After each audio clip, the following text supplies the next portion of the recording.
En 2009, à quelques semaines d'intervalle, 2 femmes tuent leurs maris respectifs. Elles découpent les corps en morceaux et tentent de les faire disparaître. Voici notre enquête sur ces assassins en jupon.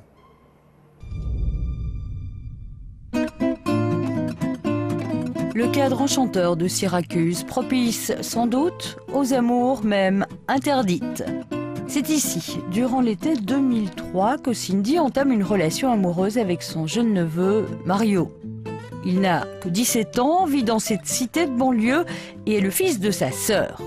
Cindy, elle, est déjà mariée à Philippe et mère de 4 enfants. La famille voit d'un mauvais œil cette liaison contre nature. Je n'étais pas d'accord. Je leur ai dit, écoutez, vous êtes neveu et tante, vous ne pouvez pas avoir une telle relation. Mais Cindy m'a dit, ne t'inquiète pas, en Belgique, personne ne sait que nous sommes parents. Ne te tracasse pas pour ça.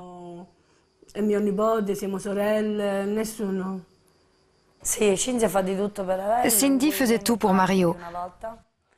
Elle est venue ici plusieurs fois. Elle lui a donné de l'argent, lui promettait du travail et elle lui a même procuré de la drogue lorsqu'il était dans son centre éducatif. Il a fini en prison. Mario n'est pas un ange. Arrêté pour vol en 2002, il séjourne notamment dans ce centre de détention pour jeunes avant de faire effectivement de la prison. Mais dans sa cité, ses amis préfèrent ne pas se souvenir de ces épisodes-là. C'était un chouette type. Il était toujours avec nous ici dans le quartier, il n'a jamais eu le moindre problème. C'est un brave gars qui allait à l'école. Lorsque le bel Italien sort de prison, il retrouve sa tante Cindy. On ne voulait pas que Mario parte en Belgique. Du coup, Cindy était très froide avec nous, elle ne nous écoutait pas. Et à ce moment, on apprend qu'elle est enceinte de Mario. Ils se marient et ensemble ils ont 2 enfants. En décembre 2008, c'est toute cette smala, soit Cindy, son jeune mari, son ex-mari et leurs 6 enfants qui viennent s'installer dans ce quartier bourgeois et tranquille de la région liégeoise. Je lui ai demandé comment il pouvait accepter une telle situation. Ce n'est pas possible de vivre avec l'ex-mari. Mais Mario m'a répondu que Philippe était un gars bien, qu'ils jouaient au billard ensemble, qu'ils faisaient les courses ensemble. On était très surpris, mais on a fini par accepter. Dans le quartier, personne ne remarque la disparition de Mario en janvier 2009. Son épouse, Cindy, se rend néanmoins à la police. Elle dépose plainte pour coups et blessures et signale incidemment le départ de son mari à la suite, dit-elle, de cette scène de ménage. Elle prévient aussi la famille, là-bas, en Sicile.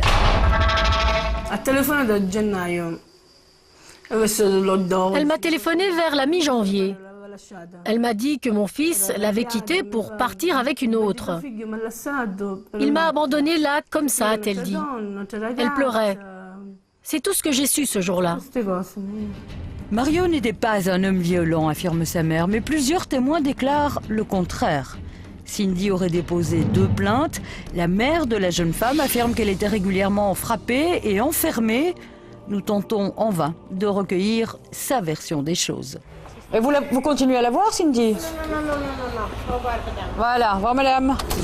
Mario ne donne plus aucun signe de vie, ni par téléphone, ni par Internet. Son compte bancaire n'est plus activé. À Syracuse, une partie de la famille s'inquiète et se pose des questions. Je me fais du souci, car en général, Mario donnait des nouvelles tous les 2 jours. Et là, 1 semaine, 10 jours se passent et toujours rien. Je me suis dit qu'il avait peut-être des problèmes à cause de la drogue. En février 2009, Cindy se rend au commissariat de Syracuse pour déposer plainte. On lui répond que c'est en Belgique que l'enquête est menée. En Belgique où la disparition du jeune homme est passée presque inaperçue.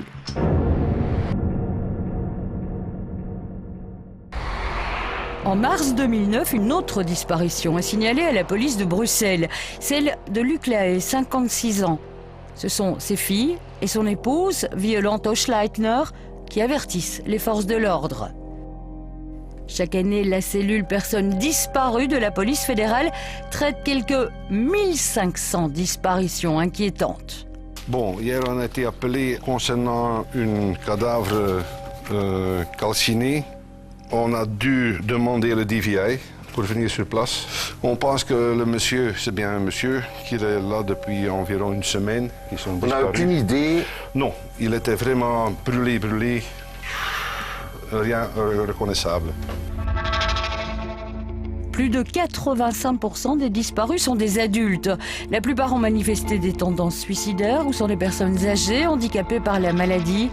Mais certaines disparitions cachent aussi des meurtres. On essaye de cerner le mieux possible le profil de celui qui a disparu. L'âge qu'il a, les circonstances de sa disparition, ses possibilités physiques, son moyen de transport, ses antécédents. Donc tous ces éléments qui pourront nous aider à orienter les recherches, mais aussi à identifier les hypothèses. Les homicides, c'est fréquent dans les disparitions? Donc on a plus ou moins un dossier homicide par mois. Donc on a une dizaine de dossiers par an à notre niveau où la victime n'est pas retrouvée immédiatement. En mars 2009, ces enquêteurs ouvrent le dossier de la disparition à Oudergem de Luc Lahaye. Son épouse affirme qu'il a pris le train vers le Luxembourg, mais certains de ses proches n'y croient pas. Ils ont une terrible intuition. Ma mère m'a téléphoné à minuit un soir. Je rentrais tard. On ne me téléphone jamais à minuit, sauf... Et ma mère me téléphonait. Tout de suite, j'ai compris que quelque chose se passait, puisqu'elle ne téléphone jamais à minuit. Ma mère, en général, elle va dormir vers 8-9 heures, vous voyez. Et là, elle m'a dit, Luc a disparu. En un quart de seconde, j'étais sûr qu'il était mort et qu'il avait été assassiné par elle. 2 jours plus tard, la mallette, dont Luc ne se séparait jamais, est découverte derrière une haie à Oudergem. Où est passé cet homme tranquille, fou amoureux d'une femme que l'on dit volage? Les soupçons se portent sur l'épouse. Mon frère était devenu un chien qui aboyait mais qui n'avait plus de dents. Voilà. Et Luc n'était plus reconnaissable physiquement. C'était quelqu'un de complètement à la merci de sa femme qui en faisait ce qu'elle voulait. Il était bleu d'elle, il était fou d'elle, il avait dans la peau. Voilà. Ça lui appartient. À partir de là, peuvent surgir des relations un peu conflictuelles, passionnelles, etc. Vous voyez ? Oui, moi j'ai connu des disputes quand j'arrivais à l'improviste chez mon frère. Chaque fois, je dis bien chaque fois, c'était toujours pour la même chose. Ou bien elle avait fait un emprunt, un prêt personnel à son insu, et alors évidemment elle ne remboursait pas, donc elle recevait du courrier, et le bon lui tombait dessus, et c'est comme ça que parfois il y avait des disputes terribles à cause d'elle. Des SMS prétendument envoyés par Luc Lahaye mettent la puce à l'oreille aux enquêteurs.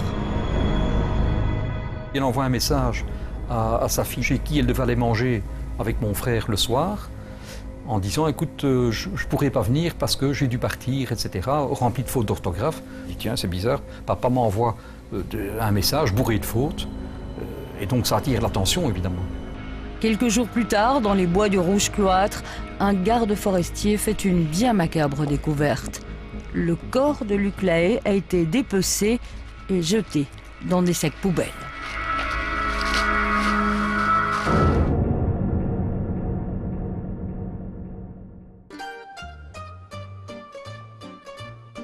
Revenons à l'histoire de Cindy et de Mario. Ici, en Sicile, certains membres de la famille soupçonnent Cindy, mais sans aucun élément de preuve. En Belgique, l'enquête semble au point mort. En mai 2009, Cindy revient à Syracuse pour une fête de famille. Elle prétend toujours chercher Mario. Samantha lui suggère un appel à témoins sur la rail, mais Cindy refuse. Elle annonce son intention de reprendre la vie commune avec Philippe et toujours selon Samantha, elle donne des versions contradictoires de la disparition de Mario. Elle ne veut voir personne, elle ne parle à personne, mais un jour je la croise à l'église et je lui dis « Dis-moi où est Mario, je sais que tu le sais. Je sens que tu ne nous as pas dit toute la vérité. Je ne suis pas une idiote, je suis sûre que tu as fait quelque chose à Mario. Dis-moi la vérité, mais elle s'enfuit de l'église en pleurant. Et on ne la reverra que le surlendemain. Mais voilà, Cindy, la croqueuse d'hommes, est aussi une bavarde. Un soir de sortie, elle a avoué la tragique réalité à l'une de ses amies, qui est aussi la compagne de son frère. Oui, c'est elle qui a tué Mario, mais l'amie se tait. Jusqu'au jour où elle quitte son compagnon, prend port et s'épanche. L'histoire arrive aux oreilles de la police. Nous sommes alors en juin 2009. Après de longues heures d'interrogatoire, Cindy avoue. La dispute au sein du couple, les coups échangés, puis son insoutenable violence.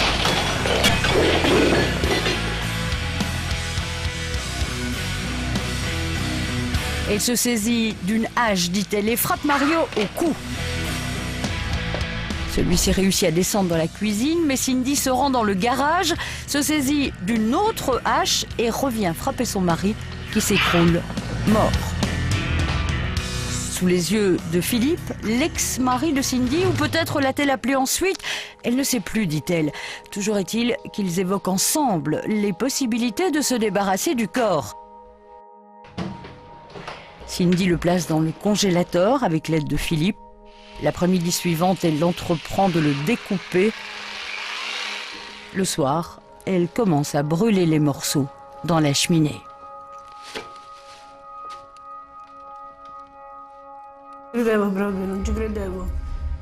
Je ne pouvais pas y croire. Ça ne me semblait pas possible. C'était tout le contraire de ce que Cindy m'avait raconté. Le choc n'était pas que Mario soit mort, mais je m'en doutais. Le choc a été de connaître la manière dont ça s'est passé.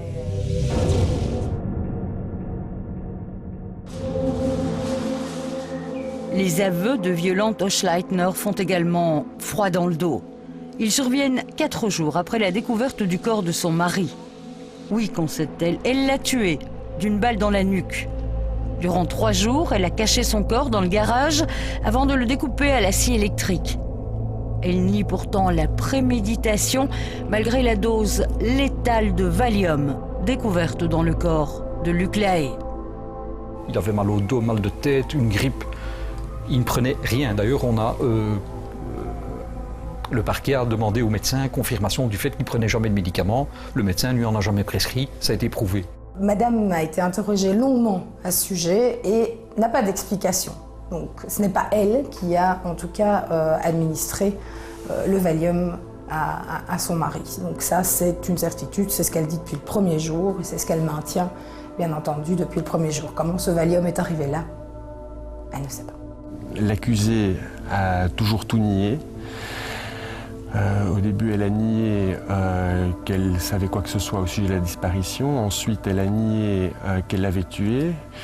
Puis ensuite, elle a admis qu'elle l'avait découpé mais sans le tuer. Enfin, il y a une gradation. Maintenant, elle nie la seule chose qu'elle pense pouvoir nier, à savoir la préméditation. Mais la préméditation, elle est claire, nette. Elle a rarement été aussi limpide dans ce dossier. Violante Oschleitner ne s'explique pas non plus. Un virement de 9 000 € du compte de la victime vers son propre compte, à l'heure où, semble-t-il, Luc Lahaye était déjà mort. L'expertise psychiatrique fait vraiment état d'une personne fragile, d'une personne qui n'est pas dans son état normal, entre guillemets, enfin qui traverse vraiment une période particulièrement compliquée. Et c'est un enchaînement de toute une série d'éléments qui font qu'on en arrive à cet acte. Les meurtres de Mario et de Luc et le dépeçage de leur corps, voilà des faits particulièrement violents commis par des femmes. C'est cela aussi qui les rend exceptionnels. C'est exceptionnel, ça devient de plus en plus médiatisé au fil des années, donc on a l'impression qu'il y en a plus, mais ça n'est pas le cas d'un point de vue statistique. Maintenant, voilà, ce sont des cas graves qui doivent être mis en évidence, mais qui ne sont pas du tout représentatifs de la criminalité en général et encore moins de la criminalité féminine. Le modus operandi ne correspond pas du tout à ce que les femmes vont pratiquer quand elles commettent de tels crimes. Et en général, le modus operandi le plus privilégié pour les femmes, c'est le poison, donc l'empoisonnement. Les femmes moins violentes que les hommes, ce n'est pas un stéréotype. Les chiffres de la population pénitentiaire le prouvent. En septembre, elles n'étaient que 440 dans les prisons belges pour 10 400 hommes. C'est pas une raison génétique, donc il faut bien mettre ça en évidence. C'est plus un processus de socialisation complexe. En d'autres termes, on constate depuis les années 30 qu'il y a un contrôle qui est beaucoup plus important de la part de la famille, des parents envers les adolescentes par rapport aux adolescents. Et cette forme de contrôle externe met déjà une série de barrières par rapport à la commission d'actes délictueux. On ajoute à cela une forme de contrôle moral de l'adolescente qui est beaucoup plus réticente à commettre des actes qui vont porter préjudice à l'intégrité physique d'autrui. Ce qui fait qu'on a déjà, avec ces deux éléments-là, un passage à l'acte beaucoup moins important, un peu comme si l'idée de délinquance, en tout cas de délinquance grave, était peu congruente avec l'idée de féminité et par la suite de maternité. Par une étrange coïncidence, ces deux femmes meurtrières seront jugées en même temps par les cours d'assises de Liège et de Bruxelles. Dans les deux cas, elles s'étaient manifestées auprès de la police. Pour ce spécialiste des disparitions, cela n'a rien d'étonnant. Le fait pour un auteur d'aller signaler la disparition de la victime lui permet à ses yeux de se disculper. Et il est intéressant également pour cette personne d'aller signaler la disparition parce que ça lui permet aussi d'orienter les enquêteurs vers des fausses pistes. Ça lui permet aussi de maîtriser le dossier, d'avoir un retour, puisque en ayant signalé la disparition, il a un statut de victime. Et donc les victimes ont droit aussi à être mis au courant de l'évolution de certaines enquêtes. Cindy affirme que Mario voulait revenir ici, à Syracuse, avec leur fille, et qu'elle ne l'a pas supporté. Elle invoque aussi les violences conjugales et sa prétendue schizophrénie pour expliquer son geste. C'est probablement ce qu'elle dira devant les jurés. Mario m'avait écrit personnellement pour me dire qu'il devait recevoir de l'argent en décembre et il avait laissé entendre qu'il voulait partir avec sa fille. Ça, elle ne l'a pas supporté. Elle avait besoin d'argent pour sa drogue à elle. Malgré sa participation au recel de cadavres, Philippe, l'ex-mari de Cindy, ne sera pas jugé par la cour d'assises. Et cela grâce à une étrangeté de la loi qui, dans ce cas spécifique, excuse les parents et les époux, même divorcés. Entre ascendant et descendant du premier degré, si vous aidez vos parents, par exemple, vous bénéficierez aussi de cette cause de justification, parce que je pense peut-être aussi qu'au fond de vous-même, si vous le faites, c'est parce que c'est vos parents. Donc si vous les aidez à cacher un cadavre ou à le dissimuler, on dit recel de cadavre, mais ça peut le dissimuler, par exemple le jeter dans un fleuve ou par exemple l'incinérer. Dans ce cas-là, on n'est pas poursuivi. On ne saurait pas être poursuivi puisqu'il n'y a pas d'infraction. C'est rare quand même l'application de cette loi, non? Ah ben, moi avec l'expérience que j'ai du métier, moi c'est la première fois que je suis confronté à cette disposition-là. Disposition, je le répète, donc qui est pourtant ancienne et qui est perdue dans une partie du code pénal. Je pense même que les pénalistes ont fini avec le temps par l'oublier. Ben voilà, peut-être une occasion de se rappeler à son souvenir. Philippe sera tout de même renvoyé devant le tribunal correctionnel pour non-assistance à personne en danger, c'est-à-dire pour ne pas avoir porté secours à Mario. Mon client a été mis devant un fait accompli. Alors on peut évidemment discuter sur sa manière de réagir dans l'urgence par rapport à ses relations passées et encore présentes avec Madame Salibra, mais toujours est-il que sur ce plan-là, on s'est déjà expliqué, puisqu'il s'agit donc d'une justification, il n'y a pas d'infraction, mais si on n'arrive pas à prouver autre chose que ça, autre chose que ces éléments-là qui figurent, à ma connaissance, au dossier d'enquête, je pense qu'on n'arrivera manifestement pas à obtenir la culpabilité de mon client. Pour sa part, Violante Oschleitner évoque elle aussi d'anciennes violences conjugales et sa peur qu'elles ne ressurgissent pour tenter d'expliquer son geste. Moi, je vous donne ma version de la raison pour laquelle elle a fait ça. Elle a fait ça parce que elle en a fait marre de vivre en Europe, elle voulait vivre en Afrique. Et pour vivre en Afrique, vous savez qu'on n'a pas besoin de beaucoup d'argent. Donc, il y avait la maison. Donc, elle, ce qu'elle voulait, c'est qu'on revende cette maison, qu'elle prenne la moitié et qu'elle s'en aille. C'est ce que mon frère aurait dû faire. C'est ce que je lui ai dit. Je me suis tué à lui dire. On a effectivement beaucoup voulu donner de Madame Oschleitner l'image d'une coureuse, vous me permettrez d'employer le terme, en présentant une femme de petite vie, comme j'ai parfois lu, qui fréquentait le milieu africain, ce qui est faux. Le mobile, c'est l'argent et un amant. Et absolument pas question un seul instant d'une quelconque violence de M. Lahaye, parce que M. Lahaye, c'était la bonté en mouvement, c'était vraiment un type charmant.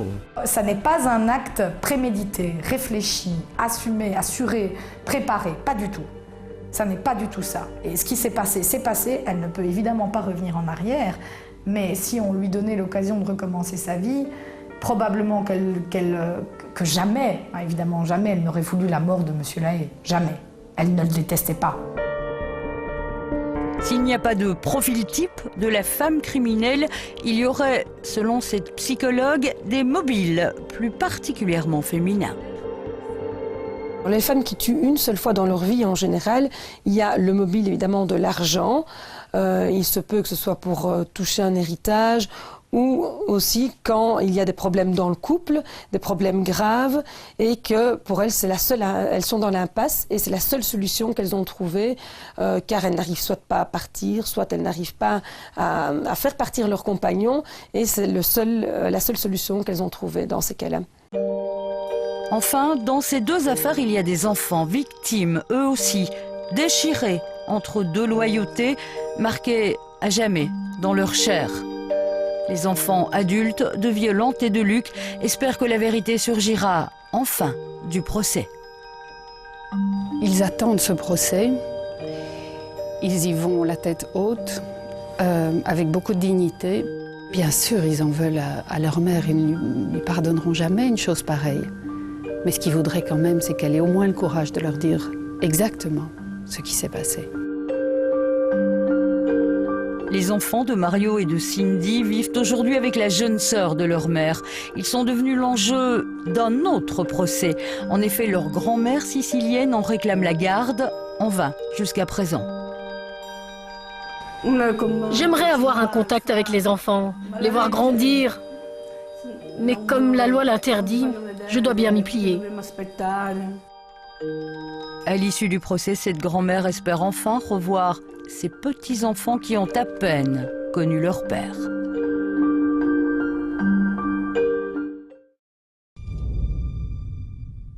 Cindy Salibra sera jugée à Liège et Violante Oschleitner à Bruxelles, toutes les deux à partir du 21 novembre prochain.